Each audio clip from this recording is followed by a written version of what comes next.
കാണികൾ നമ്മൾ എന്തറിയുന്നു, കണ്ണീർ മിഴികളെ മറയ്ക്കുന്നു. അലകടൽ നടുവിലും അഖില മനസ്സിലും അണുവിലും പള്ളിയുറങ്ങുന്നു. ഈശ്വരൻ മനുഷ്യനായി അവതരിച്ചു, ഈ മണ്ണിൻ ദുഃഖങ്ങൾ സ്വയം വരിച്ചു. ഇരവും പകലും കരയും കടലും ഇടചേർന്ന ജീവിത കളിയരങ്ങിൽ ഈശ്വരൻ മനുഷ്യനായി അവതരിച്ചു, ഈ മണ്ണിൻ ദുഃഖങ്ങൾ സ്വയം വരിച്ചു. ഓം ഗുരുബ്രഹ്മ ഗുരുവിഷ്ണു ഗുരുർദേവോ മഹേശ്വര ഗുരു സാക്ഷാത് പരബ്രഹ്മ തസ്മൈ ശ്രീ ഗുരവേ നമഃ. ഓം ചിന്താലേശായ പരമഗുരുവേ നമഃ. ഓം ചിന്താലേശായ പരമഗുരുവേ നമഃ. ഓം ചിന്താലേശായ പരമഗുരുവേ നമഃ. നമസ്കാരം. ചിന്താലയ ഗുരു വിഷ്വൽ മീഡിയയുടെ പുതിയ ഒരു എപ്പിസോഡിലേക്ക് എല്ലാ മാന്യ പ്രേക്ഷകർക്കും സുസ്വാഗതം. ഭഗവാൻ ചിന്താലേശൻ്റെ അത്ഭുതങ്ങളും ഭഗവാന്റെ ഭക്തന്മാരെ ഈ ചാനലിലൂടെ പരിചയപ്പെടുത്തുകയും അതുപോലെ മഹാജ്ഞാനികളായിട്ടുള്ള ആചാര്യന്മാരെ ഈ ചാനലിലൂടെ സത്സംഗ രൂപത്തിൽ പങ്കെടുപ്പിക്കുകയൊക്കെ ചെയ്യുകയാണ് ചാനലിൻ്റെ ലക്ഷ്യം. അപ്പോൾ ഭഗവാൻ ചിന്താലേശൻ്റെ ഭക്തനും ഇന്ന് നമുക്ക് അതിഥിയായി വന്നിരിക്കുന്ന ഭഗവാന്റെ ഭക്തന്മാർ ഭഗവാനുമായിട്ട് ചിലപ്പോൾ വളരെ 40 വർഷം 50 വർഷം 60 വർഷം എന്നൊക്കെ പറയുന്നതിനേക്കാൾ ചിലപ്പോൾ ചുരുങ്ങിയ ദിവസം കൊണ്ട് അല്ലെങ്കിൽ ഭഗവാനെ കാണാത്ത മഹാഭക്തന്മാർ എത്രയോ പേരുണ്ട്. അതാണ് ഭഗവാന്റെ ഏറ്റവും വലിയ അത്ഭുതം. ഭഗവാൻ പ്രപഞ്ചശക്തിയായി നിലനിൽക്കുന്നിടത്തോളം കാലം പ്രപഞ്ചത്തിൽ എവിടെ നിന്ന് ഭഗവാനെ പ്രാർത്ഥിച്ചാലും ഭഗവാനെ ദർശിക്കാൻ സാധിക്കും. എവിടെ ഇരുന്ന് പ്രാർത്ഥിച്ചാലും ദർശിക്കാൻ സാധിക്കും. അതാണ് ഭഗവാന്റെ ഏറ്റവും വലിയ മായാവിലാസം. ഇന്ന് നമുക്ക് അതിഥിയായി വന്നിരിക്കുന്നത് ജയകൃഷ്ണൻ. ജയകൃഷ്ണൻ്റെ ശരിക്ക് ആറ്റിങ്ങലിനടുത്ത് പരവൂരാണ് ജയകൃഷ്ണൻ്റെ സ്ഥലം. ജയകൃഷ്ണനെ സംബന്ധിച്ചോളം ശരിക്ക് ഡിസൈനറാണ്. ഇന്ന് നിങ്ങൾ ഈ വീഡിയോയിൽ കാണുന്ന ഈ പടങ്ങളെല്ലാം ഡിസൈൻ ചെയ്തത് ശരിക്ക് ജയകൃഷ്ണനാണ്. അപ്പോൾ ഇന്ന് ഭഗവാന്റെ പടം ചെയ്യാനുള്ള ഭാഗ്യം, ഈ ഭഗവാന്റെ പടം ചെയ്യുക എന്ന് പറഞ്ഞാൽ ഈശ്വരനെ പകർത്താനുള്ള ഭാഗ്യം കിട്ടിയ അല്ലെങ്കിൽ ഡിസൈൻ ചെയ്യാനുള്ള ഭാഗ്യം കിട്ടിയ ആളാണ്. അപ്പോൾ ജയകൃഷ്ണനെ ഈ ചാനലിലേക്ക് സ്വാഗതം ചെയ്യുന്നു. എല്ലാ ഭഗവാന്റെ ഭക്തന്മാർക്ക് വേണ്ടിയും സ്വാഗതം ചെയ്യുന്നു. നമസ്കാരം. അപ്പോൾ ഭഗവാനെക്കുറിച്ച് അറിയാവുന്ന കാര്യങ്ങൾ ഭക്തർക്ക് വേണ്ടി ഷെയർ ചെയ്യണം. ഒരു 8 വർഷം മുമ്പാണ്, ഒരു 8-9 വർഷം മുമ്പാണ് സ്വാമിയെ ആദ്യമായിട്ട് കാണുന്നത്. അപ്പോൾ ആശ്രമത്തിൽ നിന്ന്, അതിന് മുന്നേ ആശ്രമത്തിൽ നിന്ന് ആശ്രമത്തിലെ ചില വർക്കുകൾക്കായിട്ട് നോട്ടീസിൻ്റെ വർക്കുകൾ, അതുപോലെ ആശ്രമത്തിൽ എന്തെങ്കിലും ചിത്രങ്ങളുടെ വർക്കുകളൊക്കെ ആയിട്ട് അവിടുന്ന് അശോകണ്ണൻ, നമ്മുടെ ഫോട്ടോഗ്രാഫർ, അദ്ദേഹം സമീപിക്കുക വീട്ടിലേക്ക് വരുമായിരുന്നു. അതിനുശേഷം ആശ്രമത്തിൽ നിന്നും കുറച്ച് വ്യക്തികൾ വീട്ടിൽ വന്ന് ഒരു രാത്രിയൊക്കെ വീട്ടിൽ താമസിച്ച് വർക്ക് ചെയ്തുകൊണ്ട് പോകുമായിരുന്നു. അങ്ങനെയാണ് ഞാൻ ആശ്രമത്തിലേക്ക് എത്തിപ്പെടുന്നത്. അപ്പോൾ ഒത്തിരി കാലം സ്വാമിയെ കാണണമെന്ന് ആഗ്രഹിച്ചിട്ട് എനിക്ക് പറ്റിയിരുന്നില്ല. അപ്പോൾ എൻ്റെ അടുത്ത് എല്ലാവരും പറഞ്ഞു, സ്വാമി അങ്ങനെ പെട്ടെന്നൊന്നും കാണാൻ പറ്റില്ല, സ്വാമിയുടെ അനുവാദം ഉണ്ടെങ്കിലേ അവിടെ വന്ന് കാണാൻ സാധിക്കൂ എന്ന് പറഞ്ഞു. അങ്ങനെ ഒരിക്കൽ ഞാൻ കള്ളിക്കാട് ആശ്രമത്തിലുള്ളൊരു സുഹൃത്തിനെ വിളിച്ചിട്ട് അശോകണ്ണനുമായിട്ട് ബന്ധപ്പെട്ടിട്ട് തമ്പുരാൻ്റെ അനുവാദം വാങ്ങിച്ചു. വാങ്ങിച്ചിട്ട് ഏകദേശം അപ്പോഴേക്കും 2 വർഷമെങ്കിലും ആവുന്നു. അത് കഴിഞ്ഞിട്ട് തമ്പുരാൻ്റെ ചിത്രങ്ങൾ ചെയ്യാൻ തുടങ്ങിയിട്ട് 2 വർഷമെങ്കിലും ആവും. അപ്പോൾ ഞാൻ ആശ്രമത്തിലേക്ക് ഒരു ദിവസം എനിക്ക് അനുവാദം കിട്ടി. ഞാൻ ആശ്രമത്തിലേക്ക് വന്നു. ഒരു ദിവസം രാവിലെയാണ് ഞാൻ സ്വാമിയെ കാണാനായിട്ട് വന്നത്. അപ്പോഴും എൻ്റെ മനസ്സിൽ തമ്പുരാനെ അറിയാം, അല്ലെങ്കിൽ തമ്പുരാൻ്റെ ചിത്രങ്ങൾ കാണും എന്ന് അല്ലാതെ കൂടുതൽ തമ്പുരാനെക്കുറിച്ച് കൂടുതൽ കാര്യങ്ങളൊന്നും എനിക്കറിയില്ല. തമ്പുരാന് അപ്പോൾ അശോകണ്ണൻ എൻ്റെ അടുത്ത് തമ്പുരാനെ കുറിച്ച് ഞാൻ അന്വേഷിക്കുമ്പോൾ തമ്പുരാൻ ഇങ്ങനെ ഹിമാലയത്തിലായിരുന്നു. അപ്പോൾ ഇന്ന് ജീവിച്ചിരിക്കുന്നത് എനിക്കറിയില്ല, ഇന്ന് ജീവിച്ചിരിക്കുന്ന ഏറ്റവും വലിയ ഒരു യോഗിയാണെന്നോ അങ്ങനെ ഒരു ദൈവതുല്യമായ ആളാണെന്നൊന്നും ഞാൻ മനസ്സിൽ കരുതുന്നില്ല. ഒന്നും അറിയാതെയാണ് ഞാൻ വരുന്നത്, ആശ്രമത്തിലേക്ക് എത്തുന്നത്. അപ്പോൾ അവിടെ വരുമ്പോഴത്തേക്ക് തന്നെ ഒരു ആശ്രമത്തിൽ കയറുമ്പോൾ തന്നെ ഒരു പോസിറ്റീവ് വൈബ്രേഷനും അവിടുത്തെ ഉള്ളൊരു അന്തരീക്ഷമൊക്കെ നമ്മുടെ മനസ്സിൽ വേറൊരു തലത്തിലേക്ക് കൊണ്ടുവരുന്നു. ഞാൻ വന്നത് വെറുതെ ഒരു സ്ഥലത്തല്ല എന്നൊരു തോന്നൽ മനസ്സിൽ വരുന്നു. അപ്പോൾ കുറച്ച് നേരം കഴിഞ്ഞപ്പോഴത്തേക്ക് എന്നെ ഒരാൾ വന്ന് പറഞ്ഞു, തമ്പുരാനെ കാണാൻ സമയമായി, ഇപ്പോൾ വേണമെങ്കിൽ കാണാമെന്ന് പറഞ്ഞു. അപ്പോൾ എൻ്റെ അടുത്ത് മുൻകൂട്ടി എന്നെ ആശ്രമത്തിലേക്ക് തമ്പുരാൻ്റെ മുന്നിലേക്ക് കൊണ്ടുപോകുന്ന വ്യക്തി എൻ്റെ അടുത്ത് പറയുന്നുണ്ട്, ഒന്നും പറയരുത്, ഒന്നും ചോദിക്കരുത്, തമ്പുരാൻ്റെ അടുത്ത് ആ ഹാളിൽ ആ മൂലയ്ക്ക് പോയിരിക്കണം എന്ന് പറഞ്ഞു. എന്നെ അദ്ദേഹം ആ മൂലയിൽ, ആ സ്വാമി സ്ഥിരമായിരിക്കുന്ന മണ്ഡപത്തിൽ ആ മൂലയിൽ കൊണ്ടുവന്നിരുത്തി. അപ്പോൾ കാരണം അവിടെ നിറച്ച് ആൾക്കാരുണ്ടായിരുന്നു ആ സമയത്ത്. അപ്പോൾ ഞാനവിടെ വന്ന്, അപ്പോൾ എൻ്റെ അടുത്ത് പ്രത്യേകം പറഞ്ഞു, നിങ്ങൾ ഒന്നും ഭക്തി ഉണ്ടെങ്കിൽ ഭക്തിയോയായിട്ട്, അല്ലാതെ ഒന്നും അഭിനയിക്കുകയൊന്നും ചെയ്യരുത്. ഇവിടെ വന്നിരുന്ന അങ്ങനെയുള്ള അഭിനയം, നമ്മൾ അഭിനയിച്ച് തൊഴുത് അങ്ങനെയൊന്നും കാണിക്കരുത്. ഭക്തി ഉണ്ടെങ്കിൽ അത് ഉള്ളിൽ ആ ഭക്തിയോടുകൂടി പോവുക, പ്രത്യേകിച്ച് കാര്യങ്ങളൊന്നും ചെയ്യണ്ട. അപ്പോൾ ഞാൻ അതും കേട്ടിട്ടാണ് അവിടെ ചെന്നിരിക്കുന്നത്. അപ്പോൾ ഞാൻ ചെന്ന് കൈ ഇങ്ങനെ തൊഴുതുകൊണ്ടാണ് ഇരിക്കുന്നത്. അപ്പോൾ എല്ലാവരും അങ്ങനെ തൊഴുതുകൊണ്ടാണ് ഇരിക്കുന്നത്. അപ്പോൾ ഫ്രണ്ടിൽ ഒത്തിരി ആൾക്കാരുണ്ട്, ഞാൻ പുറകിലിരിക്കുകയാണ്. അപ്പോൾ സ്വാമി അകത്തുനിന്ന് വന്നിട്ട് ഹാളിൽ ഇങ്ങനെ ഒന്ന് കണ്ണോടിച്ച് നോക്കിയപ്പോൾ ഞാൻ ഏറ്റവും പുറകിലിരിക്കുന്നു. ആരാണെന്ന് ചോദിച്ചു. ഞാൻ പറഞ്ഞു, ഞാനിങ്ങനെ ആരാണെന്ന് ചോദിച്ചിട്ട് തന്നെ സ്വാമി പറഞ്ഞു, ഇങ്ങ് വാന്ന് പറഞ്ഞു. അപ്പോൾ ഞാൻ അടുത്ത് ചെന്നിട്ടാണ് സ്വാമിയുടെ അടുത്ത്, ഞാൻ പരവൂരിൽ നിന്നാണെന്ന് പറയുന്നത്. പരവൂർക്കാരനാണ്, ഇവിടെ ഇരിക്കുകയെന്ന് പറഞ്ഞു. അപ്പോൾ എൻ്റെ അടുത്ത് സ്വാമി ഇരിക്കുന്ന കസേരയുടെ കാൽപാദത്തിലിരിക്കാൻ പറഞ്ഞു എൻ്റെ അടുത്ത്. അപ്പോൾ ഞാൻ ഇച്ചിരി ദൂരോട്ട് മാറിയിരുന്നു. പറഞ്ഞു, അവിടെ അല്ല ഇരിക്കാൻ പറഞ്ഞു, ഇവിടെ വന്നിരിക്കുന്നു പറഞ്ഞു. അപ്പോൾ ഞാൻ വീണ്ടും സ്വാമിയുടെ കാൽപാദത്തിനടുത്ത് വന്നിരുന്നു. അപ്പോൾ എന്നിട്ട് സ്വാമീൻ്റെ അടുത്ത് കുറേ കാര്യങ്ങളൊക്കെ പറഞ്ഞു. ഇവിടെ ആശ്രമം തുടങ്ങിയ കാലം മുതലുള്ള കാര്യങ്ങൾ,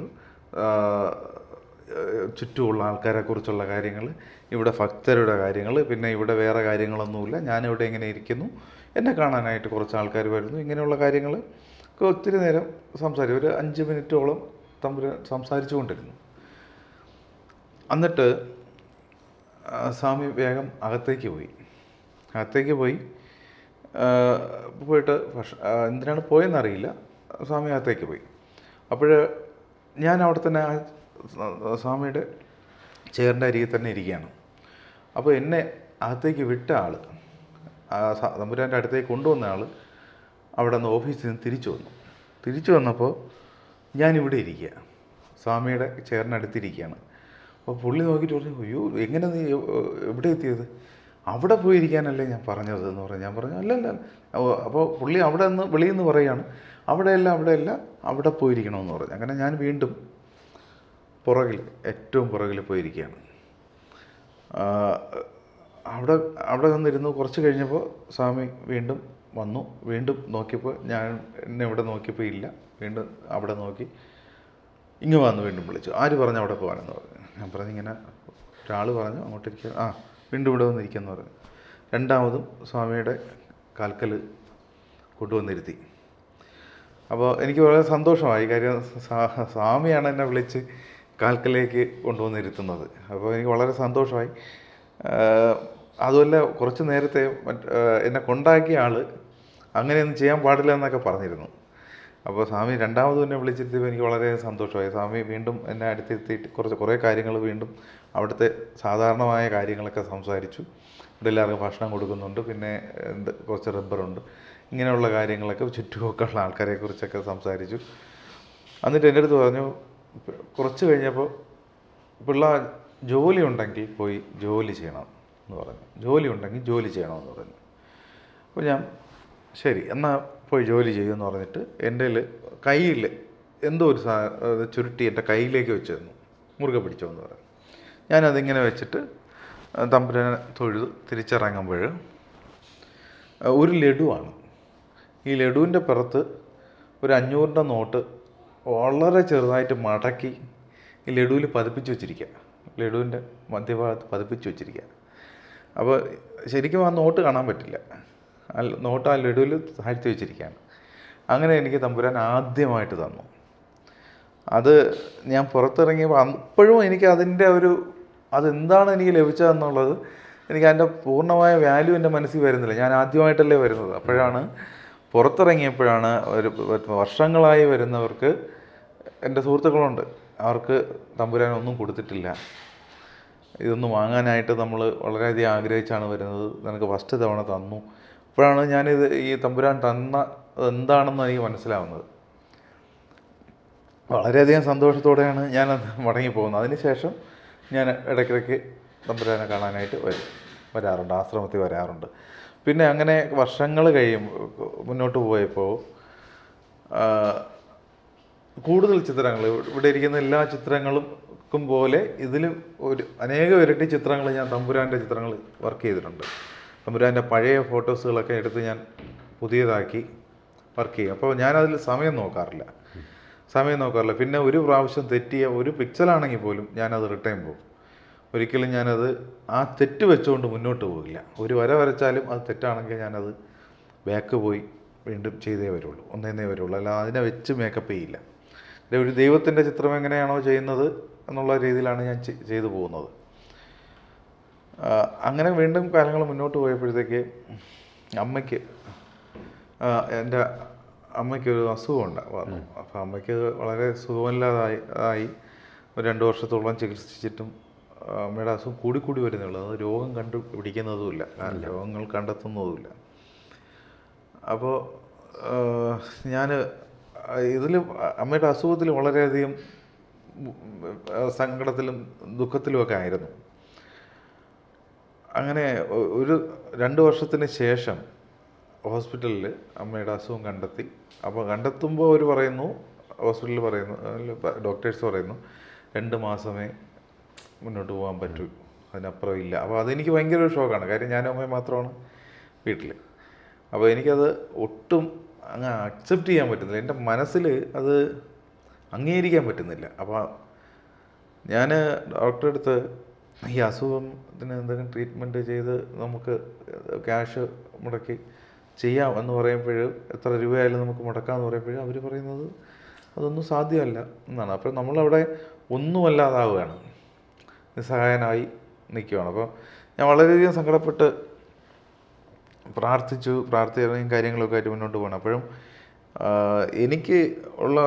എനിക്കിത് അക്സെപ്റ്റ് ചെയ്യാൻ പറ്റുന്നില്ല. അതാണ്, ഇങ്ങനെ ഒരാൾ നമ്മളെ കൂടെ നിൽക്കുന്ന ഒരാൾ മരണപ്പെട്ടു പോവും എന്ന് പറയുന്നത് എനിക്ക് ഒരിക്കലും ഉൾക്കൊള്ളാനും പറ്റുന്നില്ല, അത് വിശ്വസിക്കാനും പറ്റുന്നില്ല. കാര്യം ഒരാൾ മരിച്ചു പോകുന്ന പോലെ അല്ല, ഒരാൾ 2 മാസം കഴിഞ്ഞ് മരിക്കുമെന്ന് പറയുമ്പോഴത്തേക്കും നമുക്ക് ഓരോ ദിവസവും ആ മരണത്തിൻ്റെ വേദന നമുക്കുണ്ട്. അങ്ങനെ മുന്നോട്ട് പോകുമ്പോൾ ഒരു ദിവസം ഞാൻ അതിനിടയ്ക്ക് ആശ്രമത്തിൽ വരുന്നുണ്ട്, പ്രാർത്ഥിക്കാറുണ്ട്. അപ്പോൾ ഒരു ദിവസം ഞാൻ തമ്പുരാൻ്റെ അടുത്ത് വന്നിട്ട് ഞാൻ പറഞ്ഞു, ഞാൻ അവിടെ ഇരുന്ന് പ്രാർത്ഥിക്കുകയായിരുന്നു, പല പ്രാവശ്യം അവിടെ ഇരുന്ന് പ്രാർത്ഥിക്കും. ഒരു ദിവസം പ്രാർത്ഥിച്ചപ്പോൾ എനിക്ക് വളരെ സങ്കടം വന്നു. അപ്പോൾ തമ്പുരാൻ ചോദിച്ചു എന്താണ് കാര്യമെന്ന് ചോദിച്ചു. അപ്പോൾ ഞാൻ പറഞ്ഞു ഇങ്ങനെ അമ്മയ്ക്ക് ഇങ്ങനെ സുഖമില്ല. അപ്പോഴും തമ്പുരാൻ പൊതുവേ പറയും പോലെ തന്നെ സ്വതസിദ്ധമായ ശൈലി, എനിക്കേ വയ്യ, എനിക്ക് ഇവിടെ അങ്ങനത്തെ പരിപാടിയൊന്നുമില്ല പിള്ള, ഇവിടെ ആരും നോക്കുക തുള്ളലോ അങ്ങനെയുള്ള ഒന്നുമില്ല എന്ന് പറഞ്ഞുകൊണ്ട് തമ്പുരാൻ എല്ലായിടത്തും പെരുമാറുന്ന പോലെ, നേരത്തെ പെരുമാറുന്ന പോലെ തന്നെ അങ്ങ് പറഞ്ഞു. അതായത് തമ്പുരാന് ഒട്ടും സന്തോഷത്തിലല്ല പറയുന്നത്. തമ്പുരാൻ അത് ഇവിടെ അങ്ങനത്തെ ഒരു പരിപാടിയില്ല, എനിക്കേ സുഖമില്ലാതെയാണ് ഞാൻ ഇരിക്കുന്നത്. അപ്പോൾ എനിക്ക് തന്നെ വയ്യ, എനിക്ക് പിന്നെ എങ്ങനെ മറ്റുള്ളവരുടെ കാര്യം ഞാൻ നോക്കും എന്നൊക്കെ പറഞ്ഞിട്ട് തമ്പുരാൻ അങ്ങനെ പറഞ്ഞു കുറച്ച് കഴിഞ്ഞപ്പോഴത്തേക്ക് എൻ്റെ അടുത്ത് ഒരു ഇച്ചിരി പ്രസാദം എടുത്ത് എൻ്റെ കൈവശം തന്നു. എന്നിട്ട് തമ്പുരാൻ എൻ്റെ അടുത്ത് പറഞ്ഞു, എവിടെ പരവൂരല്ലേ സ്ഥലം, അപ്പോൾ പുറ്റിങ്ങൽ ദേവിയുടെ അടുത്തൊന്ന് പോയിട്ട് വാന്ന് പറഞ്ഞു. അവിടെ ചെന്ന് വഴിപാടുകൾ നടത്തണം, അമ്മയെ കണ്ട് പ്രാർത്ഥിക്കണം. അപ്പോൾ ഞാൻ എൻ്റെ കുട്ടിക്കാലം മുതൽ പുറ്റിങ്ങൽ ശയനപ്രദക്ഷിണം നടത്തുന്നതാണ്, ഉരുള് നടത്തുന്നതാണ്. അപ്പോൾ ക്ഷേത്രത്തിൽ പോകണം, ക്ഷേത്രത്തിൽ പോയി പ്രാർത്ഥിക്കണം. അമ്മ മനസ്സിൻ്റെ സങ്കടത്തിന് അമ്മ ഒരു നിവൃത്തി ഉണ്ടാക്കി തരും എന്ന് പറഞ്ഞു. അതുമല്ല ഇടയ്ക്കിടയ്ക്ക് പോയി പ്രാർത്ഥിക്കണം. പിന്നെ ഇനി ഇങ്ങോട്ട് ഇത് പറഞ്ഞ് വരേണ്ട കാര്യമില്ല, ദേവിയെ നോക്കിയോളൂ, അല്ലെങ്കിൽ അമ്മയുടെ അടുത്ത് പോയി പറഞ്ഞാൽ മതി എന്ന് പറഞ്ഞു. അപ്പോൾ എനിക്ക് എൻ്റെ ഏറ്റവും വലിയ പ്രശ്നം, എനിക്ക് കൂടെ ഉള്ള ഒരാൾ വിട്ടുപോകുമെന്ന് പറയുന്നത് അക്സെപ്റ്റ് ചെയ്യാൻ പറ്റുന്നില്ല. അങ്ങനെ ഞാൻ തിരികെ വന്നതിന് ശേഷം ഞാൻ വ്രതമാണ്, അപ്പോഴൊക്കെ ഞാൻ വ്രതമാണ്, ഏകദേശം ഒരു 3 മാസത്തോളമായിട്ട് വ്രതം എടുത്ത് രാവിലെ ക്ഷേത്രം അല്ലെങ്കിൽ പ്രാർത്ഥനയൊക്കെ ആയിട്ട് പോവുകയാണ്. അടുത്ത ദിവസം കഴിഞ്ഞ മുതൽ എനിക്ക് ഉറക്കത്തിൽ നമ്മുടെ ചുറ്റുമുള്ള ആരുടെയെങ്കിലുമൊക്കെ മരണം സംഭവിക്കുമെങ്കിൽ തലേ ദിവസം ഞാൻ കാണും. അപ്പോൾ ആദ്യമൊക്കെ ഞാൻ രാത്രി കിടന്ന ഒരാൾ മരിക്കുന്നു, നമ്മളെ അടുത്തുള്ള ഒരാൾ മരിക്കുന്നു, അല്ലെങ്കിൽ എന്തെങ്കിലും സംഭവിക്കുന്നു എന്ന് പറയുന്നു, ഞാൻ ഉണരുന്നു. അത് ഞാൻ ഓർത്ത് വയ്ക്കാറില്ല, സ്വാഭാവികമായിട്ടുള്ളൊരു കാര്യം, പലരും സ്വപ്നം കാണാറുണ്ടല്ലോ. പക്ഷെ അത് സംഭവിക്കുന്നു. അടുത്ത ദിവസം അല്ലെങ്കിൽ 2-3 ദിവസം കഴിയുമ്പോൾ കാണുന്നതും അത് സംഭവിക്കുന്നു. അപ്പോഴാണ് ഞാൻ ആലോചിക്കുന്നത്, ഇത് ഞാൻ ഇങ്ങനെ കണ്ടായിരുന്നല്ലോ ഇന്ന ആൾ മരിച്ചു പോകുന്നത്. കുറച്ച് ദിവസം, ഒരു 10-15 ദിവസം മുന്നോട്ട് പോകുമ്പോഴത്തേക്ക് ഇത് എനിക്ക് വ്യക്തമായി. കാരണം മരിക്കാൻ പോകുന്നവരെ തലേ ദിവസം ഞാൻ കാണുകയാണ്, ഇത് ഇന്ന ആൾ ഇന്ന് മരണപ്പെടും എന്നുള്ളത് കൃത്യമായിട്ട് അത് സംഭവിക്കുന്നുണ്ട്. ബന്ധുക്കൾ, സ്വന്തക്കാരാവാം, ചിലപ്പോൾ പത്രത്തിൽ വരുന്ന ഒരു ആക്സിഡൻ്റ് ആവാം, അതുവരെ കൃത്യമായി കാണുന്നു. അപ്പോൾ എനിക്ക് അത് കുറച്ച് മാനസിക ബുദ്ധിമുട്ടുണ്ടാക്കാൻ തുടങ്ങിയെങ്കിലും ഇതെന്താണെന്ന് എനിക്ക് മനസ്സിലാവുന്നില്ല ഇങ്ങനെ. പക്ഷേ ഞാൻ പിന്നെ അത് ശ്രദ്ധിക്കാൻ തുടങ്ങി, എങ്ങനെയാണ് ഞാനിത് കാണുന്നതെന്ന്. അത് പിറ്റേന്നൊരു കാര്യം നടക്കുന്നുണ്ടെങ്കിൽ അതിൻ്റെ അതേ ടൈമിൽ തലേ ദിവസം അത് ഉറക്കമല്ല, ആ സമയത്ത് എനിക്കൊരു മയക്കം പോലെ സംഭവിക്കും. അപ്പോഴും നമുക്ക് ബോധമുണ്ട്, സ്വപ്നമല്ല. ആ മയങ്ങി ഇരിക്കുന്ന സമയത്ത് നമ്മൾ കാണുന്ന കാര്യങ്ങളാണ്. അപ്പോൾ ചിലപ്പോൾ വർക്ക് ചെയ്തുകൊണ്ടിരിക്കുമ്പോഴായിരിക്കാം, കിടന്നുറങ്ങുമ്പോഴായിരിക്കാം, അല്ലെങ്കിൽ വേറെ എവിടെയെങ്കിലും ഇരിക്കുമ്പോഴായിരിക്കാം, പെട്ടെന്നൊരു മയക്കം പോലെ തോന്നും. അത് കഴിഞ്ഞിട്ട് നമ്മൾ ഈ കാര്യങ്ങൾ കാണും.